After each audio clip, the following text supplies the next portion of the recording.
नमस्कार, स्वागत है आपका एक बार फिर से हमारे इस कार्यक्रम में जिसका नाम है देश की शान किसान। पिछली कड़ी में बहुत ही कड़ा मुकाबला हुआ था जो कि आज फिर से होगा और हमारे साथ है हमारे देश की शान किसान, दो ऐसे युवा जिन्होंने ये ठान लिया कि पढ़ाई लिखाई भी करेंगे और उसके बाद खेती किसानी करेंगे और उसे एक सफल व्यवसाय बनाएंगे, उसे आगे बढ़ाएंगे। और वो हैं खाते गांव के श्री कुणाल आर्य और श्री वैभव जैन। बहुत बहुत स्वागत है एक बार फिर से आपका। और हमारे साथ हैं हमारे विशेषज्ञ जो है जवाहरलाल नेहरू कृषि विश्वविद्यालय जबलपुर के प्रमुख वैज्ञानिक प्रिंसिपल साइंटिस्ट डॉक्टर बी सच्चिदानंद। आपका स्वागत है एक बार फिर से। बहुत बहुत स्वागत। और हमारे साथ बने हुए हैं हमारे प्रतियोगी अवधेश सिंह ठाकुर, सुहानापुरी गोस्वामी, प्रसन्न कुमार और प्रिया जैन। तो चलिए खेती के अड्डे में प्रतियोगिता को आगे बढ़ाते हैं। लेकिन उससे पहले आपको याद दिलाते हैं कि पिछली कड़ी में क्या हुआ था। देखते हैं कल की झलकी। कुणाल आर्य और वैभव जैन ने कृषि में जैविक संसाधनों के उपयोग के महत्व को समझा और उनका सही प्रयोग भी करने लगे।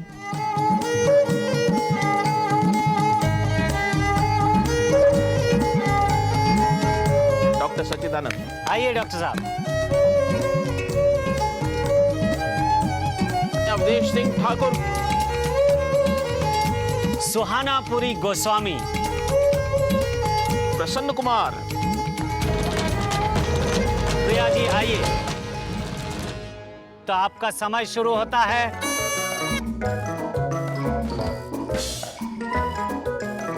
प्रसन्न जी जो है वो प्रथम स्थान पे है। प्रसन्न जी के लिए जोरदार तालियां। आपका समय शुरू होता है।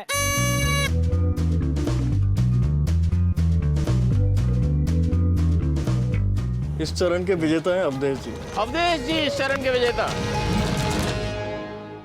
तो चलिए मुकाबले को आगे बढ़ाते हैं और शुरू करते हैं इस मुकाबले का अगला चरण।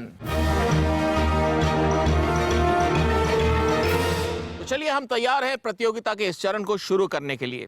जब आप बहुफसलीय प्रणाली से खेती करते हैं तो कई फसलें एक साथ उग सकती हैं, जैसे सब्जी के साथ अनाज, अनाज के साथ फल वगैरह वगैरह।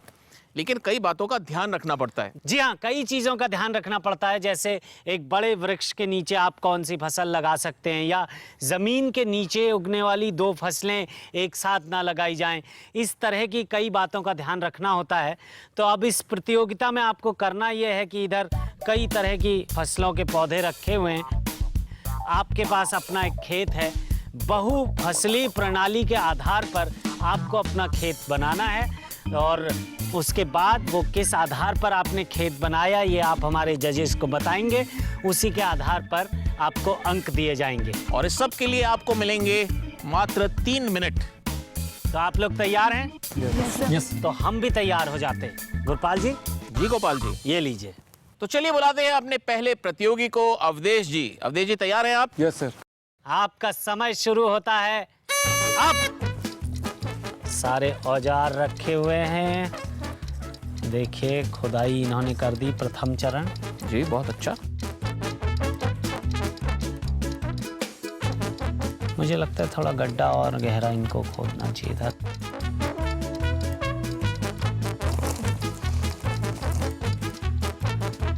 किस तरीके से और कितनी सफाई से ये पौधे को लगा रहे हैं।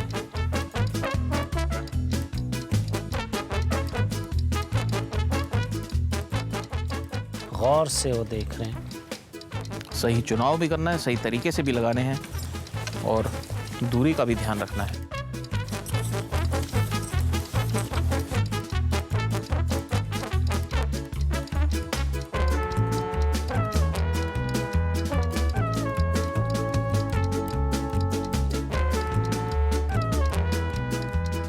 देखिए इसमें कई स्तर पे ये खेल है। मतलब इसमें आपको फुर्ती भी दिखानी है, आपको अपने दिमाग का सही इस्तेमाल भी करना है और चतुराई भी दिखानी है और तकनीक का भी ध्यान रखना। जी हाँ, तकनीक भी बहुत अहमियत रखती है इसमें।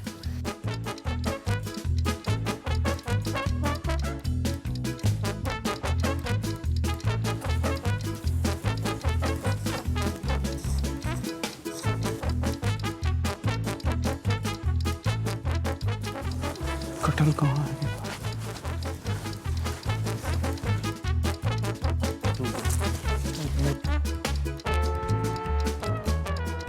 1 मिनट और 15 सेकंड बाकी हैं आपके पास।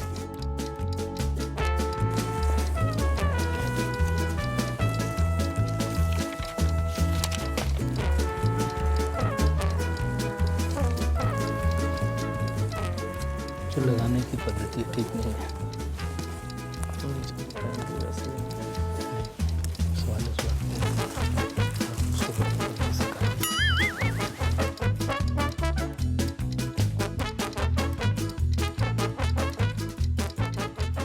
सोच समझ के भी और फुर्ती के साथ भी जो भी आप कर रहे हैं।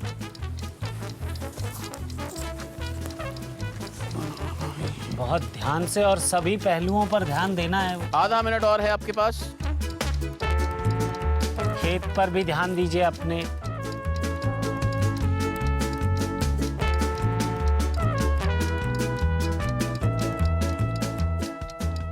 पंद्रह सेकंड बचे हैं आपके पास।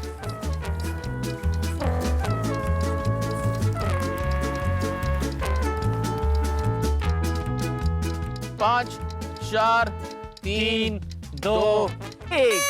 बस बच बस चुका बस है। बापू बच चुका, आप छोड़ दीजिए। अवधेश जी के लिए तालियां। अवधेश जी के लिए जोरदार तालियां। अवधेश जी अपना खेत सजा चुके हैं। चलिए अब बढ़ते हैं अपनी अगली प्रतियोगी की ओर। हमारी अगली प्रतियोगी हैं सुहाना। सुहाना, आप तैयार हैं? जी। आपका समय शुरू होता है अब।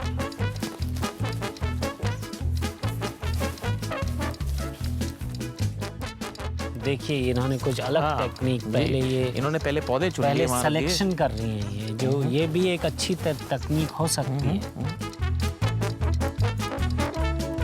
समय वक्त 3 मिनट का समय इतने, क्योंकि कई चीजें करनी हैं। जी हाँ, असल खेती में तो ऐसा समय की इतनी ज्यादा पाबंदी नहीं होती। लेकिन ये असल तो खेती लेकिन में भी प्रतियोगिता के लिए समय बहुत का ध्यान रखना बहुत जरूरी है गुरपाल जी। जी, लेकिन अभी प्रतियोगिता की वजह से हमने इसको बहुत ही छोटा कर दिया। जी। 3 मिनट का ही समय दिया है।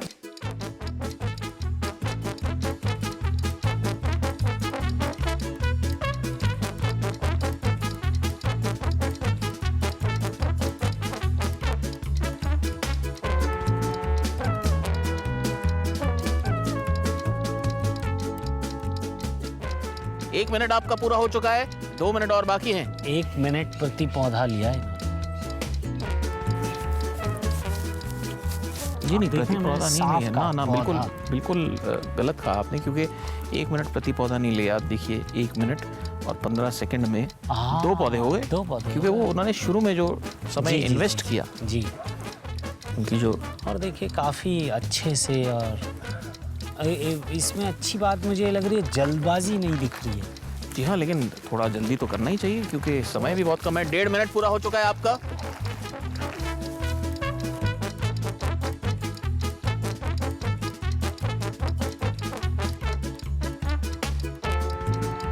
कंप्लीट।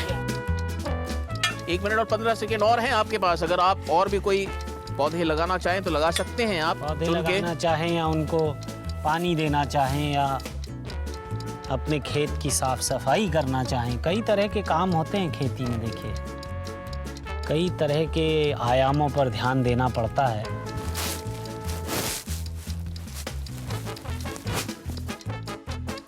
अभी और समय है आपके पास।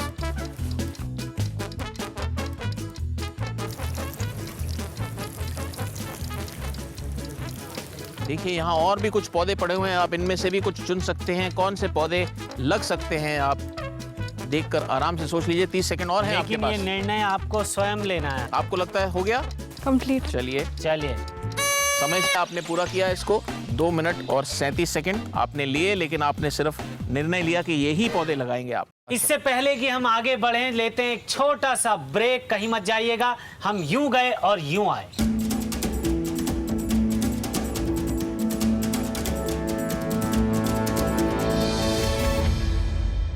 चलिए देखते हैं जजेस का क्या कहना है।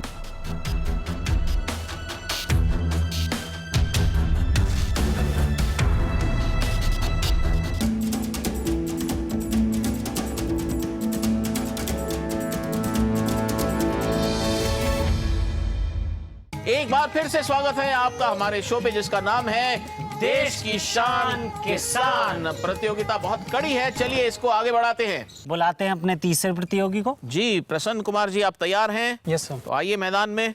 प्रसन्न कुमार जी, एक बार मुस्कुरा दीजिए। जी सर। चलिए, तो आपका समय शुरू होता है अब।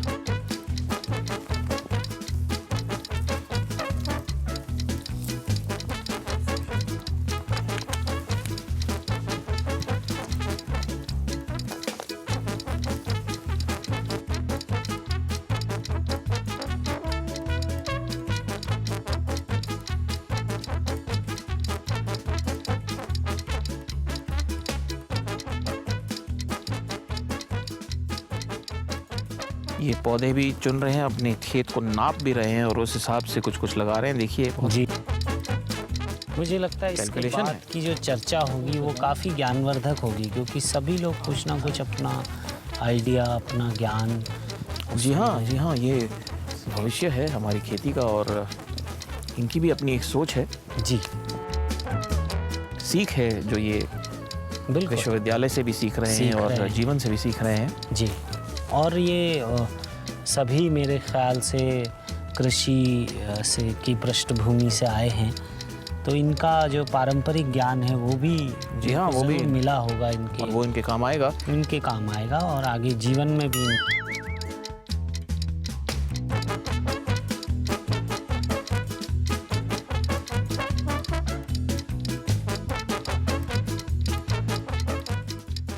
लगभग 1.5 मिनट हो चुका है आपका, 1.5 मिनट का समय और है आपके पास।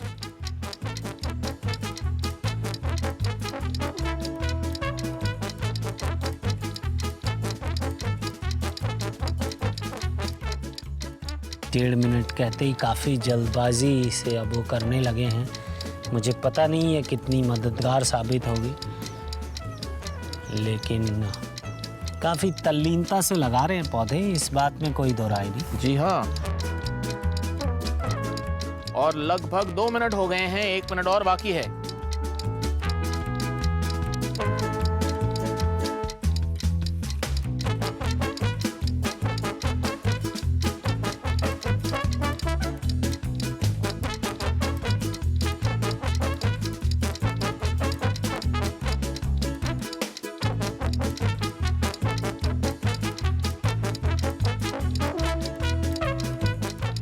देखिए, कुछ लाइंस भी बना रहे हैं, आधा मिनट और बाकी है आपके पास। सुंदर कुछ लाइन बना रहे हैं, ज़रूर कुछ इंटरेस्टिंग। आधे मिनट में आप जो कुछ भी कर सकें। बहुत गणित भी लगा रहे हैं। 15 सेकंड और हैं, 15 सेकंड और हैं आपके पास।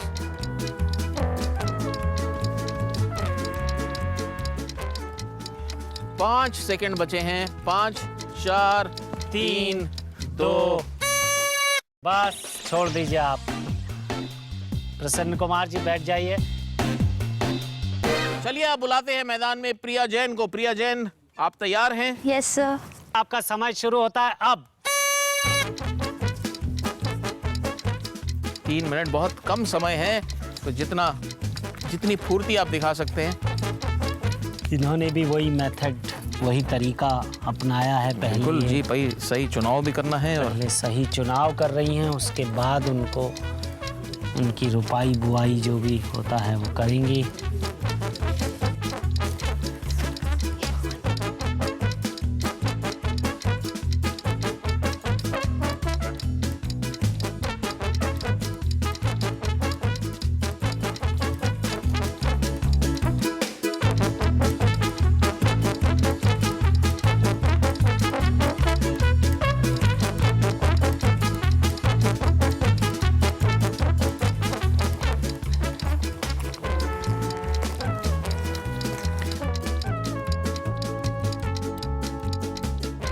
लगभग 1 मिनट पूरा हो चुका है आपका। 2 मिनट का समय और बाकी है आपके पास। एक एक सेकंड बहुत कीमती है यहाँ पर। जी हाँ,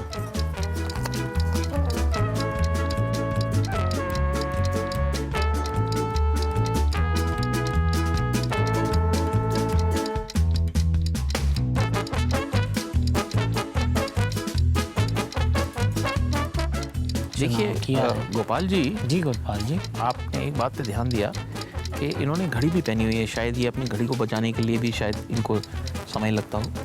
क्या घड़ी पहन के खेती करनी चाहिए, घड़ी उतार के? आपको क्या लगता है?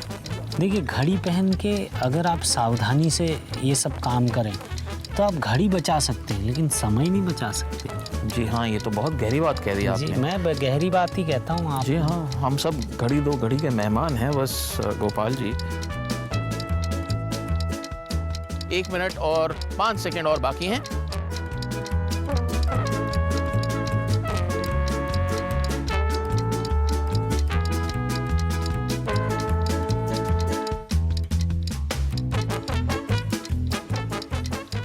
ऐ मालिक तेरी खुदाई। जी, आपकी बात समझ में नहीं आई। जी, वो जो खुदाई कर रही हैं उसको देख के मुझे याद आई जी जी ये जी, बात।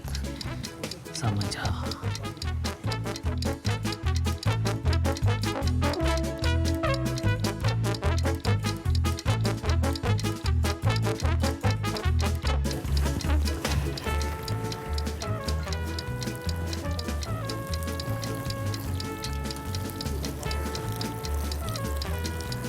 दो मिनट 45 सेकंड हो गए। 15 सेकंड और हैं आपके पास। 15 सेकंड में और क्या करना चाहेंगे आप अपने खेत में? 8 सेकंड और हैं आपके पास। अगर 8 सेकंड में आप कुछ करना चाहें। मुझे लगता है अभी कुछ किया जा सकता है। समय समाप्त। अपनी जगह पे वापस आ जाइए। जब आप असली खेत में जाते हैं तो शायद आपको थोड़ा और वक्त मिलता है, लेकिन प्रतियोगिता को कठिन बनाने के लिए हमने आपको समय के दायरे में बांध दिया था। केवल 3 मिनट मिले, बहुत मुश्किल था। आप सबने अपनी अपनी तरफ से बहुत अच्छी कोशिश की। चलिए देखते हैं जजेस का क्या कहना है। जजेस, आप इसका मुआयना कर लीजिए।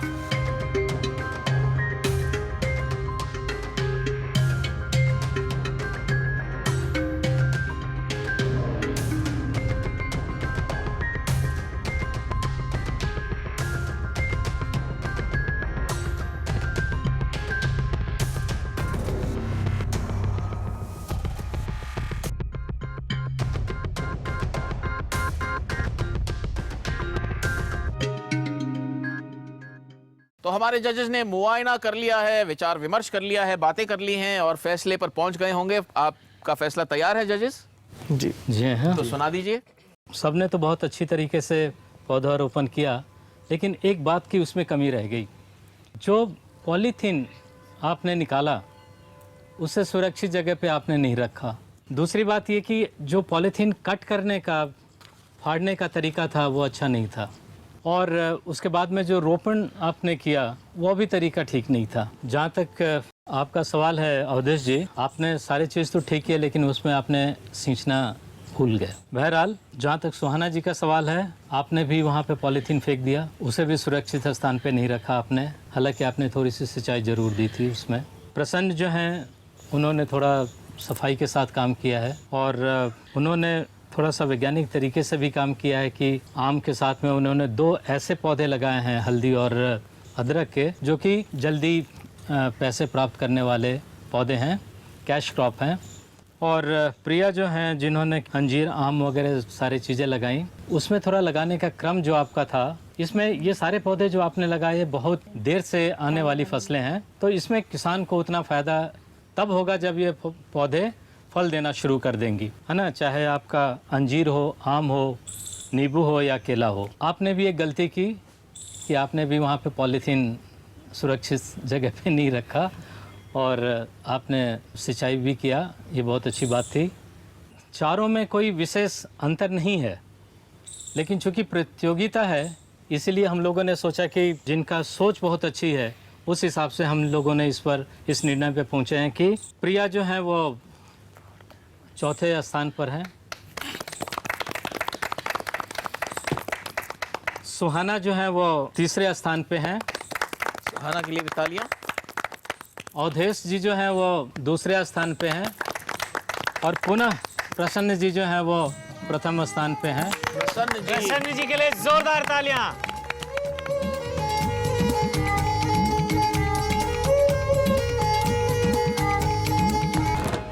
और जैसा कि हमारे डॉक्टर साहब ने बताया, ये बहुत ज़रूरी है कि पॉलीथीन को किसी सुरक्षित स्थान पर जाकर उसको ख़त्म किया जाए, नहीं जी तो हाँ। खेतों के लिए ये बहुत हानिकारक है। इसके बारे में थोड़ा और बताइए, कितना नुकसान कर सकता है। ये नुकसान यूँ करता है कि ये तो इसमें से बायोडिग्रेडेबल होता नहीं है। जैविक जीवाणु हैं वो इसे अपघटित नहीं कर सकते जी, इसीलिए ये वहाँ पे विद्यमान रहता है और इसके कारण और भी कीटाणु उत्पन्न हो सकती हैं।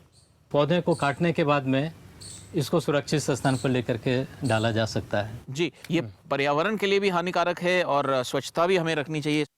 प्रधानमंत्री जी ने स्वच्छता अभियान शुरू किया हुआ है, सभी को मालूम है। मेरे ख्याल से युवा पीढ़ी को पहल करनी चाहिए। चलिए अपने अपने खेत जो है उसमें से प्लास्टिक निकालकर सही जगह पर डाल देते हैं। जी हाँ।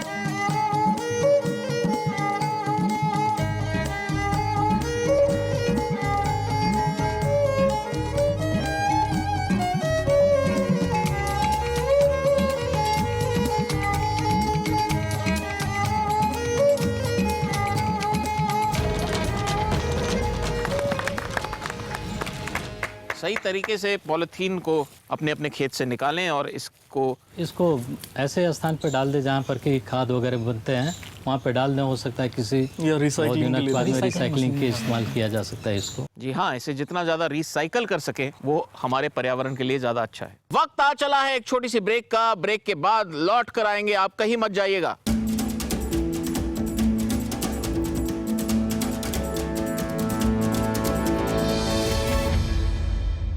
मंजिल की करती है बात, मंजिल की करती है बात, स्थिर है मगर चले दिन रात।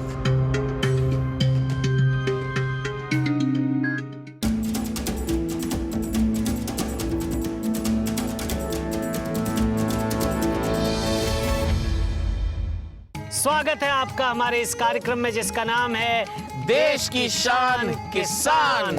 मध्य प्रदेश का प्रथम कृषि विश्वविद्यालय है जवाहरलाल नेहरू कृषि विश्वविद्यालय। इसने हाल ही में अपनी स्वर्ण जयंती भी मनाई है और हमें बहुत खुशी है कि इस कृषि विश्वविद्यालय के कुलपति डॉक्टर वीएस तोमर हमारे साथ हैं। डॉक्टर तोमर एक अंतर्राष्ट्रीय मृदा वैज्ञानिक है, इंटरनेशनल सॉइल साइंटिस्ट, और हमें बहुत खुशी है कि हमारे बीच आ गए हैं doctor VS Tomar. Doctor VS Tomar, आपका बहुत बहुत स्वागत है।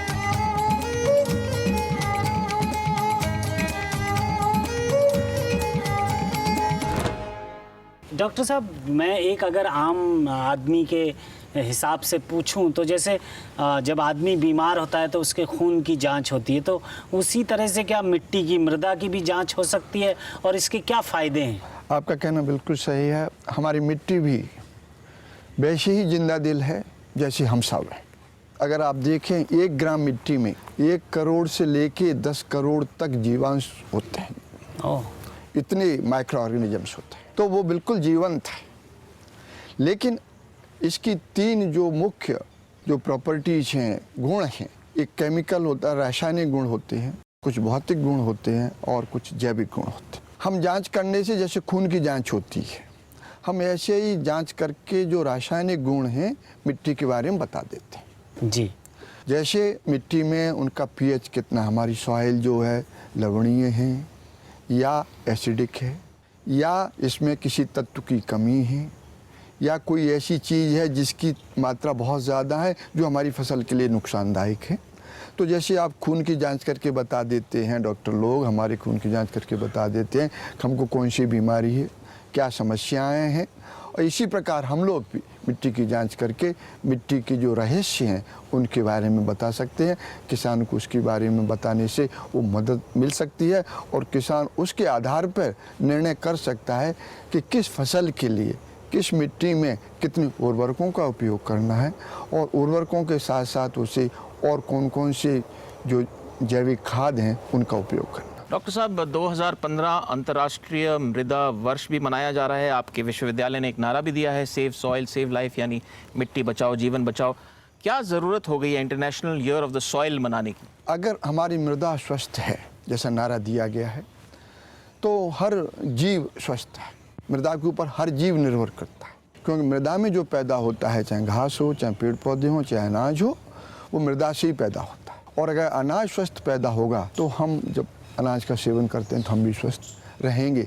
और इसीलिए नारा दिया गया है कि अगर हमको स्वस्थ रहना है तो हमको अपनी मिट्टी को स्वस्थ रखना पड़ेगा। मिट्टी को इसीलिए माँ भी कहते हैं। अंतर्राष्ट्रीय स्तर पर सभी देशों में मिट्टी एक ऐसी चीज़ है जिस पर वहाँ की सारी जनसंख्या मिट्टी के स्वास्थ्य पर निर्भर है। चाहे खेती कर रहे हैं, चाहे पेड़ पौधे लगा रहे हैं, चाहे जलालु लकड़ी पैदा कर रहे हैं, चाहे जो हमारी इमारती लकड़ी है वो पैदा कर रहे हैं, सारी ज़मीन पे पैदा हो रही है। हर देश की जो आमदनी है उसका बहुत बड़ा हिस्सा खेती पर निर्भर है, चाहे वो लकड़ी के माध्यम से है, चाहे अनाज के माध्यम से, चाहे तेल के माध्यम से, चाहे गन्ने के माध्यम से है, चाहे सोयाबीन या दूसरी फसलों के माध्यम से है। तो ये ज़रूरी हो गया है कि हर देश की मिट्टी की जो स्वास्थ्य है वो बेहतर हो। हम देख रहे हैं कि हमारे देश में ही अगर हम उत्तरी भारत की बात करते हैं, हरियाणा और पंजाब की बात हो, वहाँ मिट्टियाँ काफ़ी हद तक लवणी हो गई। अगर आप देखेंगे ऊपर सफ़ेद सफ़ेद दिख रही हैं, उनका स्वास्थ्य खराब हो गया। अगर आप देखेंगे थोड़ा सा नीचे आ जाते हैं चंबल की तरफ, चंबल के जो बेड़ हैं उसने हमारी मिट्टी को काट काट के वो बेड़ बन गए, हमारी मिट्टी कटी, हमारी जो स्वस्थ मृदा थी, अच्छी मृदा थी, वो बह के चली गई, अब वहाँ पर जो है बेड़ बन गए। अगर आप थोड़ा और इधर आ जाते हैं, आप देखेंगे कि यहाँ हमारे जो पूरा मध्य प्रदेश का मध्य भाग है, वहाँ हमारी काली मिट्टियाँ हैं, काली मिट्टियों में बहुत कटाव होता है।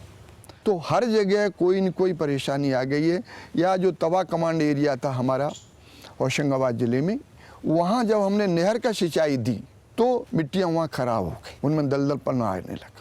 तो मिट्टियाँ उस तरह से, चाहे पानी से मिट्टी ख़राब हो रही हो, चाहे लवणों से मिट्टी ख़राब हो रही हो, चाहे असंतुलित उर्वरकों के उपयोग से ख़राब हो रही हो, ये पूरे देश में हमारे यहाँ हो रहा है। और इसी प्रकार दूसरे देशों में भी, हमारे देश में अंडमान निकोबार में अगर आप जाएं तो वहाँ दलदली मिट्टियाँ ज़्यादा हैं, और दलदली मिट्टी में हम कुछ पैदा नहीं कर सकते। दलदली मिट्टी से पैदा करने के लिए हमने उनकी मिट्टियों के स्वास्थ्य को सुधारने के लिए नई तकनीक ईजाद की है कि हम मिट्टियों से नीचे से आधी मिट्टियों को उठा के ऊपर रख दें, तो आधी मिट्टी सूखी हो जाएगी, आधी मिट्टी नीचे गीली हो जाएगी, फिर आधी मिट्टी सूखी हो जाएगी, फिर आधी मिट्टी गीली हो जाएगी, और इस प्रकार जो ऊपर आ गई है उस पर हम बहुत अच्छी सारी सब्जियाँ लगाएँ।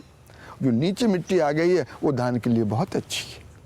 तो मिट्टी के स्वास्थ्य को ठीक रखने के लिए ज़रूरी नहीं है कि वो, जैसे आदमी अगर एक पैर का है तो वो चल नहीं सकेगा, हम उसके लिए उपाय करते हैं, पैर बना देते हैं तो वो चलने लगता है, दौड़ने लगता है। ऐसे अगर मिट्टी हमारी ख़राब हो गई है, हम उसको स्वास्थ्य को ठीक करने के लिए हम भी नई तकनीक ईजाद करके बताते हैं किसानों को कि आप अपनी मिट्टियों के कैसे स्वस्थ रहेंगे।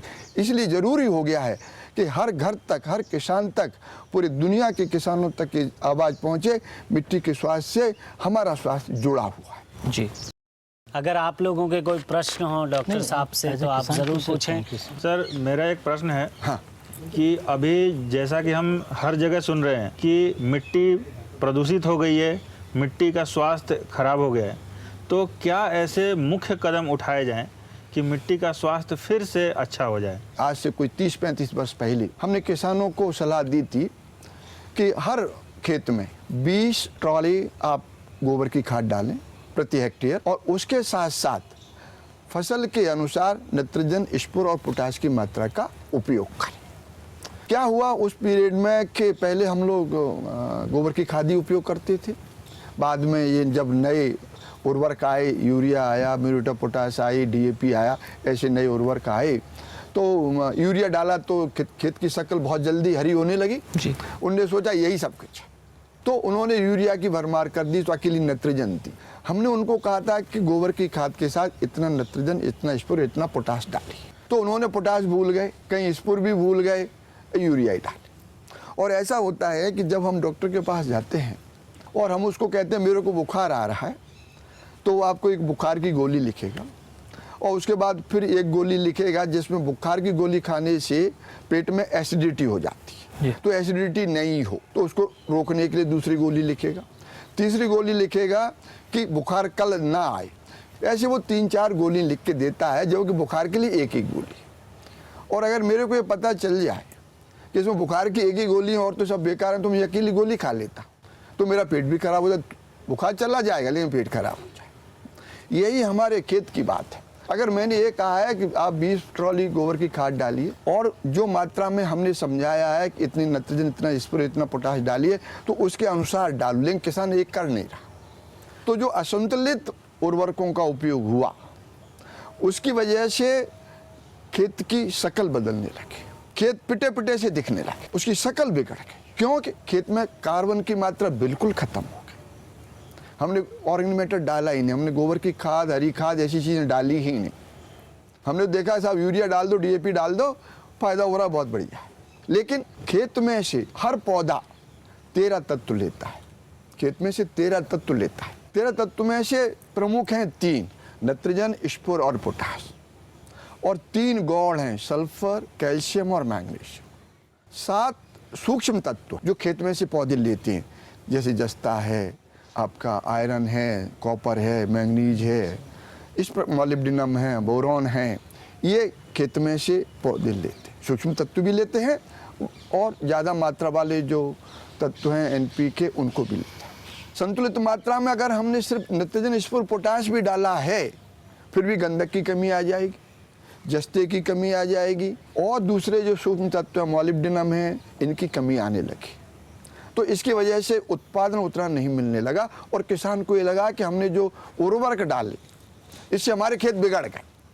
सही मायने में उर्वरकों के सही उपयोग न होने से उर्वरा शक्ति खेत की कम हुई, इसलिए उसको लग रहा है हमारा खेत बिगड़ गया। अन्यथा उर्वरकों के डालने से अगर संतुलित मात्रा में उर्वरक डाले गए हैं तो खेत कभी खराब नहीं होगा। इसीलिए हमने कहा था गोबर की खाद अगर डाली होती तो उसमें सब चीज़ें होती। जी जी जी। लेकिन गोबर की खाद डालना, हरी खाद डालना, इनको किसान करीब करीब भूल चुका है, और इसकी वजह से मिट्टियों की शक्लें खराब हो रही हैं, और उसको लग रहा है कि उर्वरकों के डालने से मिट्टियाँ खराब हो रही हैं, जबकि संतुलित मात्रा में अगर हम उर्वरकों का उपयोग करें तो हमारी मिट्टियाँ खराब नहीं हों। बहुत ही सहज ढंग से, बहुत ही आसान भाषा में डॉक्टर साहब ने हमें बहुत बड़ी जानकारी दी। बहुत बहुत धन्यवाद डॉक्टर साहब। जी हाँ डॉक्टर साहब, खेती से जुड़े जो लोग हैं वो तो समझ ही पाएंगे, और जो खेती से नहीं जुड़े उनके लिए भी बहुत सरल भाषा में आपने समझाया। और खेती से जो भी जुड़ा हो या ना जुड़ा हो, मिट्टी से तो सभी जुड़े हुए हैं। हमें बहुत खुशी है कि आप खेती के इस अड्डे पर आए, और हम आपका कुछ सम्मान भी करना चाहते हैं। धन्यवाद।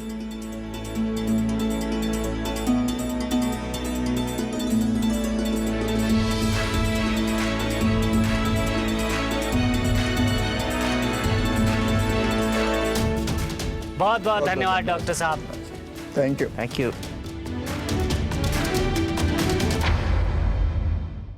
वक्त आ चला है एक छोटी सी ब्रेक का। ब्रेक के बाद लौट कर आएंगे, आप कहीं मत जाइएगा।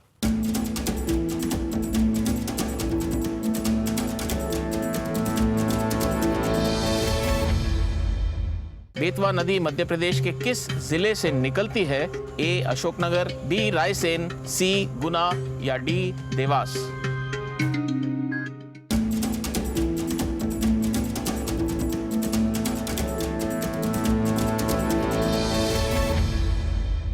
स्वागत है आपका एक बार फिर से हमारे इस बहुत ही मजेदार कार्यक्रम में, जिसका नाम है देश की शान किसान। और अब कार्यक्रम को आगे बढ़ाते हैं और चलते हैं प्रतियोगिता के अगले चरण में। इसमें हम आपसे कुछ प्रश्न पूछेंगे, कुछ खेती से संबंधित, कुछ सामान्य ज्ञान से संबंधित, और आपको उनके सही उत्तर देने हैं। और सही उत्तर देने पर आपको अंक मिलेंगे, और गलत उत्तर देने पर आपको अंक नहीं मिलेंगे। तो अवधेश, सबसे पहले आपके लिए एक सवाल है, तैयार हैं आप? Yes sir. मिट्टी को और उपजाऊ बनाने के लिए हमें क्या करना चाहिए? इनमें से नाइट्रोजन फर्टिलाइजर का उपयोग करें, बी जैविक खादों का इस्तेमाल करें, सी रासायनिक खादों का इस्तेमाल करें, या डी इंटीग्रेटेड यानी संतुलित मात्रा में खादों का इस्तेमाल करना चाहिए? जैविक प्रोडक्ट का यूज़ करना चाहिए। बी, क्या ये सही जवाब है? नहीं अवधेश जी, गलत है। आपको डी बोलना चाहिए था, क्योंकि इंटीग्रेटेड न्यूट्रिएंट मैनेजमेंट जो है वो सही जवाब है। तो सही जवाब है डी, यानी संतुलित मात्रा में खादों का इस्तेमाल करना चाहिए। चलिए आगे बढ़ते हैं। अगला प्रश्न सुहाना जी के लिए। सुहाना जी, ये बताइए, कपास उगाने के लिए आदर्श मिट्टी कौन सी है? ए दोमट मिट्टी यानी कि लाइट सॉइल, बी बालुई मिट्टी यानी कि सैंडी सॉइल, सी ब्लैक सॉइल यानी काली मिट्टी, या डी अम्लीय मिट्टी यानी एसिडिक सॉइल? सी ब्लैक सॉइल। सी ब्लैक सॉइल इन्होंने कहा। क्या ये सही जवाब है? बिल्कुल, सुहाना जी का जवाब बिल्कुल सही है, सही जवाब। क्योंकि ब्लैक सॉइल को ब्लैक कॉटन सॉइल बोलते हैं, क्योंकि कॉटन इसमें सबसे अच्छा होता है। तो तीसरा सवाल है प्रसन्न जी आपके लिए। मिट्टी में कौन सा सूक्ष्म जीवाणु सबसे ज्यादा पाया जाता है? ए फंगाई यानी फफूंद, बी बैक्टीरिया, सी एक्टिनोमाइसिटिस या डी इनमें से कोई नहीं।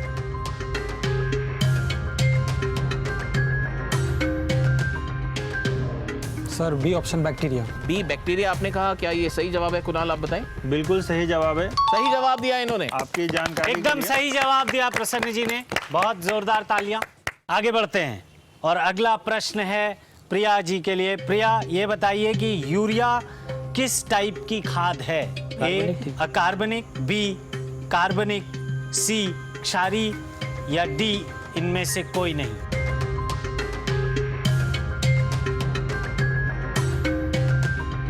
सर बी कार्बनिक। बी कार्बनिक, क्या ये सही जवाब है? बिल्कुल सही जवाब है। सही जवाब। सही जवाब, जोरदार तालियां प्रिया जी के लिए। चलिए आगे बढ़ते हैं और पूछते हैं कुछ सामान्य ज्ञान के सवाल, जनरल नॉलेज के सवाल। अवधेश आप तैयार हैं? आपसे पूछते हैं बेतवा नदी मध्य प्रदेश के किस जिले से निकलती है? A Ashoknagar, B Raisen, C Guna या डी देवास।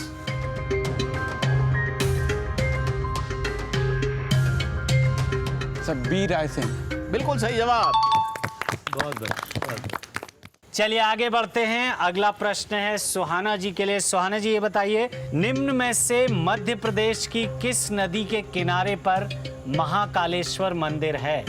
महाकालेश्वर मंदिर किस नदी के किनारे है? ए चंबल, बी शिप्रा, सी बेतवा, डी माही।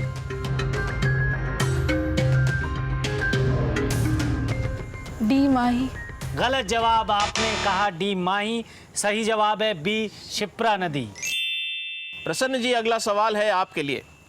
मध्य प्रदेश राज्य में कितने जिले हैं? ए 51, बी 50, सी 45 या डी 55। 51 ए। आपने कहा ए 51, बिल्कुल सही जवाब। जोरदार तालियां। 51 जिले हैं मध्य प्रदेश राज्य में। प्रसन्न हो गया मैं इस आंसर से, आपके इस उत्तर से सब प्रसन्न हो गए हैं। आगे बढ़ते हैं। अगला प्रश्न है प्रिया के लिए। प्रिया ये बताइए, मध्य प्रदेश का लोक नृत्य कौन सा है? मध्य प्रदेश का लोक नृत्य कौन सा है? ए घूमर, बी राई, सी बिहू या डी गरबा।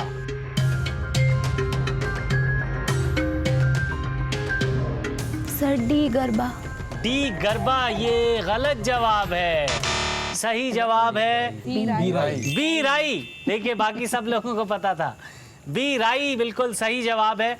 इसके लिए बाकी लोगों को कोई अंक नहीं मिलेंगे, लेकिन प्रिया जी आपका जवाब गलत है। चलिए आगे बढ़ते हैं और अब कुछ मजेदार पहेलियां पूछते हैं। सबसे पहले पूछते हैं, चलिए प्रिया जी से शुरू करते हैं। जी प्रिया जी बहुत छोटी सी पहेली है। मंजिल की करती है बात, मंजिल की करती है बात, स्थिर है मगर चले दिन रात। कौन सी चीज हो सकती है? सर वॉच, घड़ी। घड़ी आपने कहा, नहीं, घड़ी गलत जवाब है। शायद आप सर रोड या सड़क। रोड या सड़क, एकदम सही, एकदम सही जवाब सही दिया जवाब, अवधेश जी ने। लेकिन सवाल था प्रिया जी के लिए, इसलिए आपको नंबर नहीं मिलेंगे। प्रिया जी आपने गलत जवाब दिया। चलिए अब पूछते हैं प्रसन्न कुमार से। प्रसन्न जी ये बताइए, आई थी मगर देखी नहीं, आई थी मगर देखी नहीं, चली गई तो पता चला। खुशी। आपने कहा खुशी। ये तो गलत जवाब है, ये तो लेकिन गलत आप जवाब। अवधेश, फिर से एक अवधेश बार जी फिर से अवधेश। कोशिश करना चाह रहे हैं। बिजली। नहीं, बिजली तो हमें पता चलती है जब आती है तो। बिजली आती है तो पंखा भी चल पड़ता है या बिजली लाइट भी चल पड़ती है। आई थी आप में मगर से कोई देखी नहीं। गेस करेगा? नींद या मौत। नींद या मौत करें। बिल्कुल सही बात है, नींद। नींद इसका सही जवाब है। डॉक्टर साहब के लिए तालियां। डॉक्टर साहब के लिए तालियां। आगे बढ़ते हैं और सुहाना जी आपसे पहेली पूछते हैं। जूता पहना नहीं, समोसा खाया नहीं, क्यों? जूता पहना नहीं, समोसा खाया नहीं। जूता पहना नहीं, समोसा खाया नहीं, क्यों?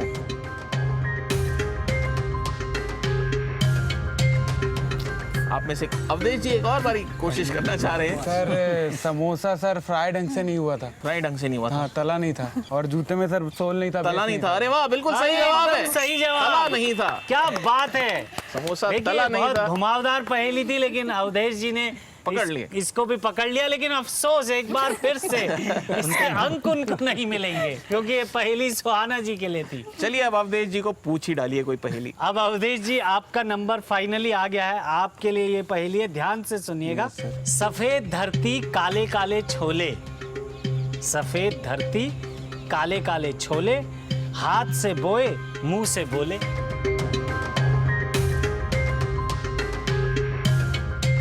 अवधेश जी इसमें अटक गए हैं, किसी और को सूझ रहा है?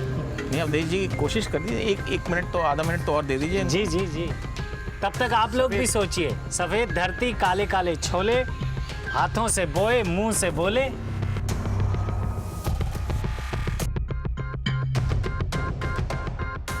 No sir. सफेद धरती किस चीज की होती है? हाँ, सुहाना जी को कुछ सूझ रहा है। हाँ बोलिए बोलिए, क्या सोच रही हैं आप? इंक और कॉपी, कॉपी पे लिखेंगे तो सफेद कॉपी, काला अक्षर, जिसको आप पढ़ सकते हैं और पढ़ने के बाद आप उसको बोल सकते हैं। अरे वाह, बिल्कुल सही जवाब था सुहाना, लेकिन अफसोस इसके अंक आपको नहीं मिल पाएंगे। और अवधेश जी, आपको भी इसके कोई अंक नहीं मिल पाएंगे। जी इसके साथ हमारा प्रश्नोत्तर का चरण यहीं समाप्त होता है और इसके साथ समय हो गया एक छोटे से ब्रेक का। ब्रेक के बाद लौट के आइएगा, हम जल्द ही वापस आते हैं।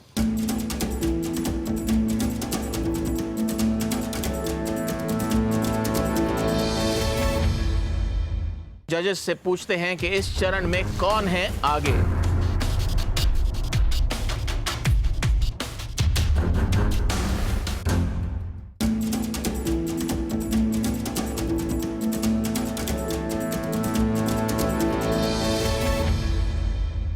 स्वागत है आपका हमारे इस कार्यक्रम में, जिसका नाम है देश की शान किसान। जजेस से पूछते हैं कि इस चरण में कौन है आगे।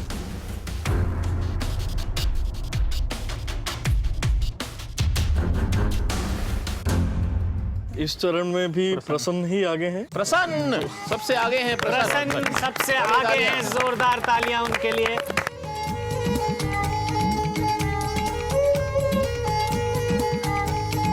चारों चरण पूरे हो चुके हैं, हमारे जजेस ने फैसला ले लिया है। चारों चरण का टोटल करके बताया जाएगा कि कौन है इस कड़ी के विजेता। तो मैं अपने जजेस से अनुरोध करूंगा वो आगे आ जाएं।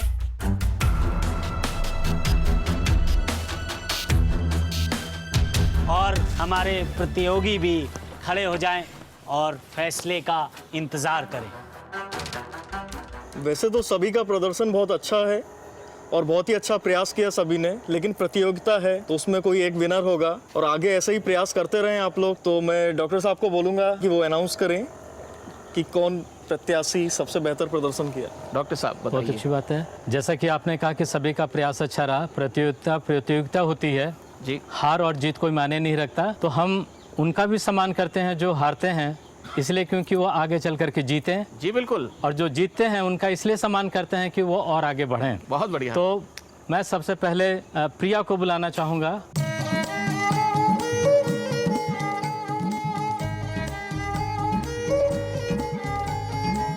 अब मैं सुहाना जी को बुलाना चाहूँगा।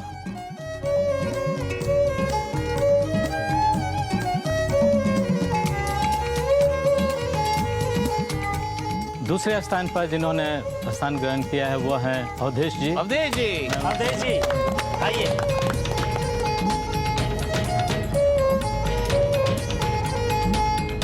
प्रतियोगिता के जो प्रथम स्थान जिन्होंने प्राप्त किया वो हैं प्रसन्न कुमार जी। प्रसन्न जी को प्रसन्न जी के लिए जोरदार तालियां। क्या बात है, आप तीनों ही मिलकर दीजिए। क्या बात है, बहुत अच्छा।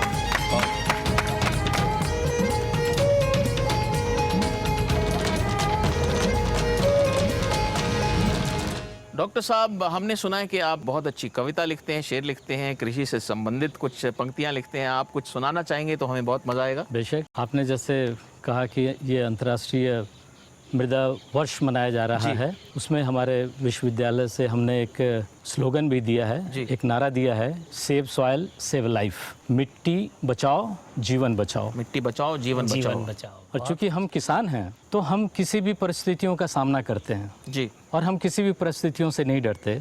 तो मैं 4 पंक्तियों में कहना चाहूँगा कि परिस्थितियाँ कैसे भी हो हम विचलित नहीं होते। परिस्थितियाँ कैसे भी हो हम विचलित नहीं होते। क्या खोया क्या पाया, इस बात को लेकर के हम कभी नहीं रोते। और वक्त आ जाए तो पसीने से सींचते हैं फसल, मौसम के भरोसे पे कभी खेत नहीं बोते। वाह, क्या बात। क्या बात मौसम है, के बहुत भरोसे पे खूब। कभी खेत नहीं बोते। और सुंदर। चूंकि ये अंतर्राष्ट्रीय मृदा वर्ष है, इसीलिए 4 पंक्तियों से मैं समाप्त करना चाहूँगा। जर्रे जर्रे में फितरत उसी की चलती है, खुदा जो चाहे तो ये कायनात चलती है। आहा, और हर एक शय में है मिट्टी से जिंदगी का वजूद, इसी के टुकड़े पे सारी हयात पलती है, इसी के टुकड़े पे सारी हयात पलती क्या वाह, बात बहुत है, अच्छी क्या बात बात कही। है, बहुत सुंदर, बहुत खूब डॉक्टर साहब, वाह। बहुत बहुत धन्यवाद डॉक्टर साहब आपका, और बहुत बहुत शुक्रिया आपका भी कुणाल जी और वैभव जी, आप आए और हमारे चारों प्रतियोगी का बहुत बहुत धन्यवाद। अब वक्त हो गया है आपसे विदा लेने का, लेकिन देखते रहिए हमारा ये कार्यक्रम जिसका नाम है देश की शान किसान।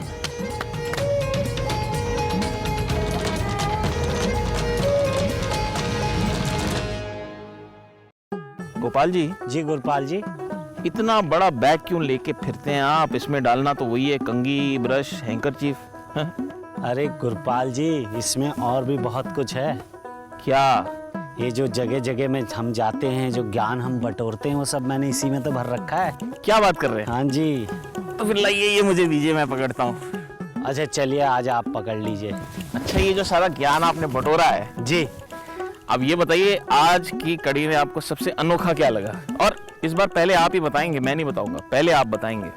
चलिए ठीक है, आप कहते हैं तो मैं ही बताता हूँ। मुझे आज जो अनोखा लगा, देखिए 2 इतने युवा लड़के इंजीनियरिंग पढ़ के और खेत में घुस के काम कर रहे हैं, खेती किसानी कर रहे हैं, नई तकनीक, नई सोच के साथ, और उनका पहनावा और सब अलग है, लेकिन कर रहे हैं बढ़िया खेती। जी हाँ, लेकिन ये इतनी अनोखी बात नहीं है। आजकल सब कुछ बदल रहा है ना? सब पहनावा भी बदल रहा है, हमारा देश बदल रहा है। बल्कि मेरे पिताजी के एक दोस्त हैं, उन्होंने भी देखा, उन्होंने भी यही कहा कि जो किसान है वो किसान जैसे नहीं लग रहे। किसान जैसा कौन लग सकता है ना?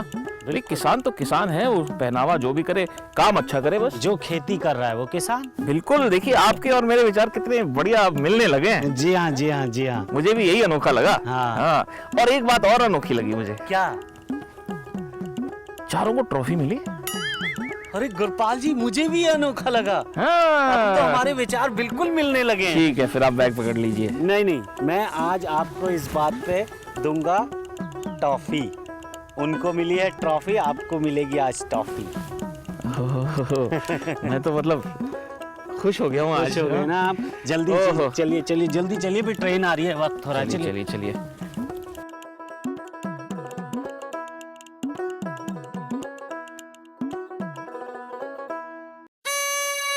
यहाँ पर छोटी छोटी कटोरियां रखी हैं और वहाँ 2 बड़े कटोरे हैं। इनमें से खरीफ के बीज आपको एक कटोरे में डालने हैं और रबी के दूसरे कटोरे में डालने हैं। तो इस टेबल पर रखे हैं कुछ तस्वीरें फसलों की, उनके पत्तों की। उनके पत्तों से आपको फसल पहचाननी है, उसी फसल का बीज आपको उठाना है और मुझे देना है। और अब वक्त आ चला है ये देखने के लिए कि इस कड़ी के विजेता कौन है।